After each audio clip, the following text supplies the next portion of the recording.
Hello. This is a Mesmer build. It focuses on summoning phantasms and having them fight for you. Also, lots of defensive options.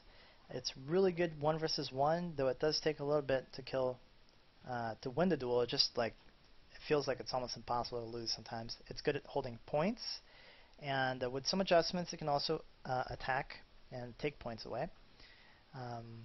I like this build. It's probably my favorite out of the Mesmer ones I've tried. It's so tough and hard to kill, and it can still do some decent damage.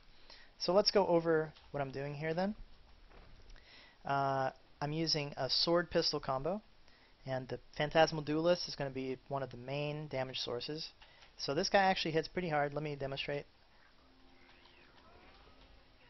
I don't have very much on the offense department, but as you can see, it did like 2,300 plus 7 stacks of bleed.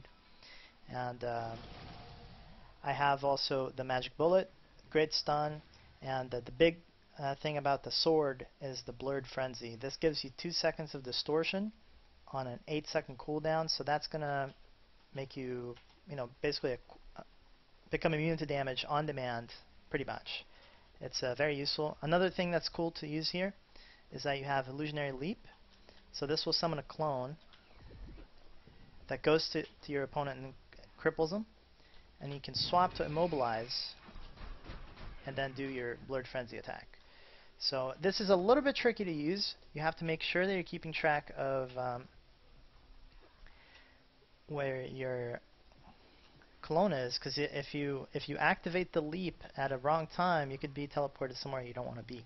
So be very careful about that. Only use it if you know it's going to work. For my second weapon, I'm using the Greatsword. It has a really good long-range attack that never misses, which is unusual for ranged weapons. So it hits harder the farther away you are.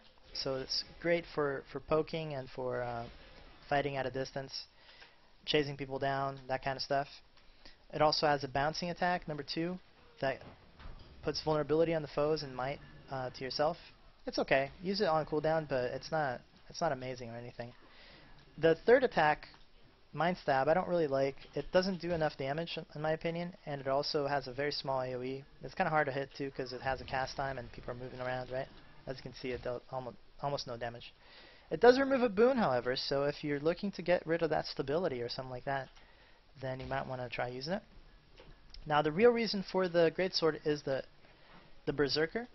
He hits an AoE and cripples and just messes people up in an AoE situation. He can he's also a phantasm, so that's another important part, and he's going to be on a short cooldown, so you're going to be swapping between the 2 weapon sets and summoning phantasms as often as you can. The last skill on the Greatsword is the illusionary wave. This is great for pushing people off of points. In fact, a lot of 1v1s boil down to who can push the other guy out of the point to contest it rather than just kill him outright, because people keep pretty defensive characters out there. So if someone's coming to attack your point and they push you out, start to contest, you can push them out and cap a little bit back. And you can go back and forth that way for a while. It's also a nice skill to use when someone's trying to spike out your friend, or if you want to take a guy away that's rezzing the enemy, you take him off and then spike.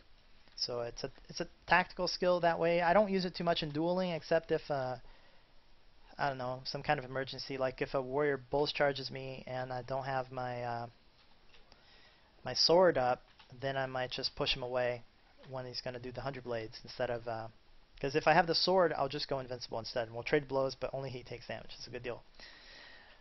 Anyways, so for my utility skills, I'm using Ether Feast.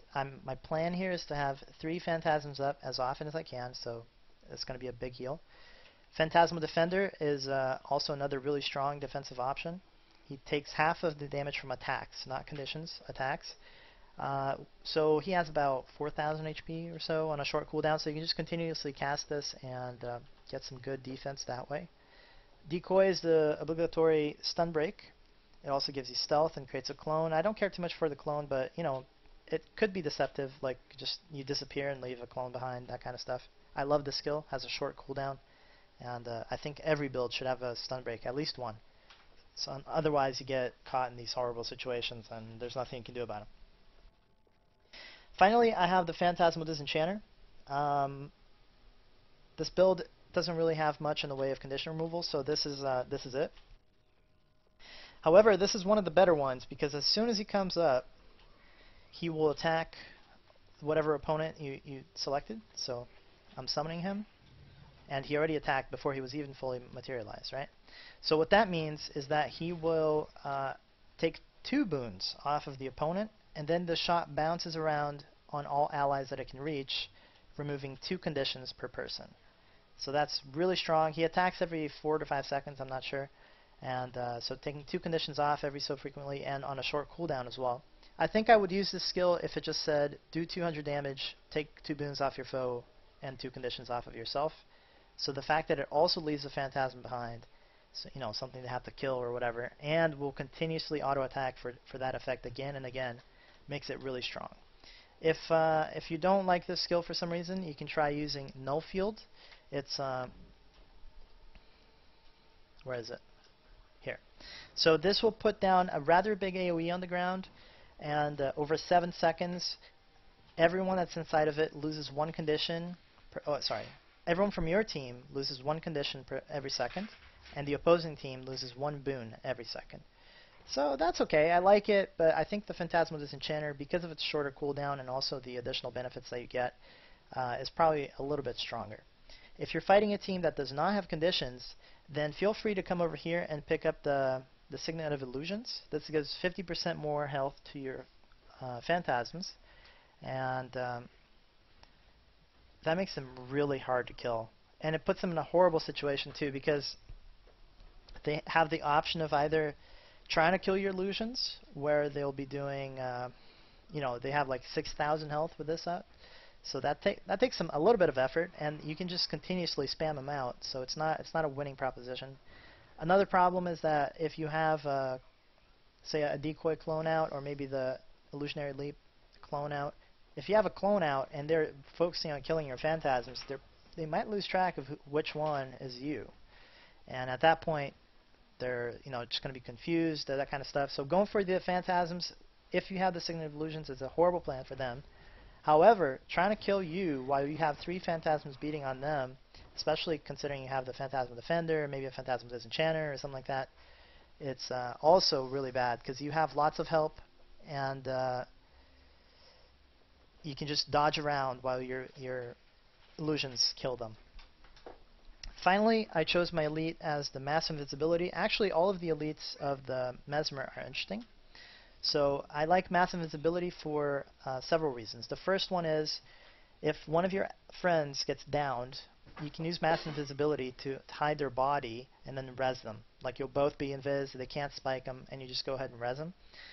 You can do the same thing for when you want to spike the other team's guy and kill him. You'll be invisible, he doesn't know that you're spiking him, and then he can't throw his hammer, or maybe the Guardian can still do the AoE pushback, but he'd have to know when you were doing it. Finally, it's great for escaping a situation where you don't want to be at. It's great for deception. It's great for like going stealth and then running past their team to go attack their base or some other point. Very sneaky skill. I like it. It's also on a short cooldown of only 90 seconds. The Moa Morph is very, very powerful in a 1v1 situation. However, I think this build is already designed to beat 1v1, so it would be like win more almost. And I don't like this because it puts the other guy in a situation where the only productive thing he can do is run away, and it's kind of like a time waster for both sides. It's not, I don't know. It can be really good if you're pressured, but it's too long a cooldown. I don't know. I like the invis better. Finally, we have Time Warp, and this is actually tremendously strong if you're having a group fight over a point, but in other situations it's only okay, I guess. It takes a while to cast. You have to stand inside of it. It can be pretty strong, but it has a very, very long cooldown. So, I mean, I think this option here is actually up to you. It's not necessary to choose a particular one for this build. Alright, so I was talking about how I want to fight with my phantasms, and now I'm going to show you why. I picked up a whole bunch of traits that make them better, and I think the key ones are actually Illusionary Membrane, which gives you 2 seconds of protection every time you gain regen, combined with Phantasmal Healing, which makes the Phantasms grant regen. Now, this is actually very, very powerful. Let me demonstrate here. Like, say you cast a few Phantasms out, and so you're going to start to gain the regen, and because you have all those Phantasms out, you're constantly refreshing the regen and the protection. You're going to be fighting with a very high uptime of protection and regen, and the AoE is not that large, but if you get it from even one of them, that's already pretty good coverage.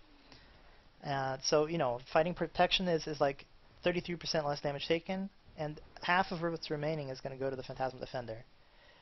Meanwhile, you got regen helping you both top up, negate some conditions like some bleeds or whatever, and it's a pretty strong combo. That's why I made this build, was because of those two. But then on top of that, I'm also grabbing a whole bunch of traits to make it even better. So let's see, I have Phantasms have Fury, so this is giving me 20% additional chance to crit on every Phantasm, which is quite important actually, because I also have illusions giving bleeding on critical hits. So for example, when I used my duelist earlier, he crit 7 times out of 8 attacks and put a whole bunch of bleeds on the opponent. It doesn't do too much damage. I think it's a 5-second bleed, so that's what, maybe 250 per bleed, so another 1200 damage every 6 seconds or so. But it still adds up, and I think not just doing more damage because they're critting, but also inflicting a bleed. This is a very good combo. I like it a lot. I'm also doing, I got Blade Training. The main purpose of this is to decrease the cooldown of my Blurred Frenzy. I think this is one of the strongest Mesmer skills. Don't worry about actually having to hit someone with this. If you're getting rocked by a ranger or something, just pop it for a 2-second damage reduction. Remember, you're using your illusions to fight, so if you can just stay alive and continuously cast illusions, then that's okay. Obviously, if you can, use this to damage people, but I want it for the 2-second invuln every 8 seconds. Alright, so what else we got? I'm getting Vigor from critical hits. The protection I already showed you. 3% reduced damage from each illusion I have out, so that's another protective thing. Now I think you can start to see why this build is designed to hold a point. It's really hard to push it off, just because it takes very, very little damage. Finally, I have Retaliation to Phantasms, so trying to kill them is not, again, going to be somewhat of a bad idea. And they have a bit more health. And I have this is for chasing people down. Sometimes they decide they can't beat you and start running away. I like to kill people, so I picked this up so I could chase them with my Greatsword out and hopefully do some damage to them. And it works okay. It's not the best, especially if they have swiftness, but it's something. I went further up into Inspiration for Phantasmal Strength. Now there's a second copy of this skill over here in Power, but I prefer to get the Vitality and Healing to pick this up, than to get Power and Condition Duration, because I don't actually have that many conditions. An additional 10% condition duration on the bleeds that are 5 seconds long won't actually generate a new tick. You need to push the bleeds from 5 to 6 seconds long to get an additional tick. I actually really dislike how that works in condition damage. Like, you have to always push the bleeds and burns and stuff to integer numbers of seconds, otherwise they won't do anything.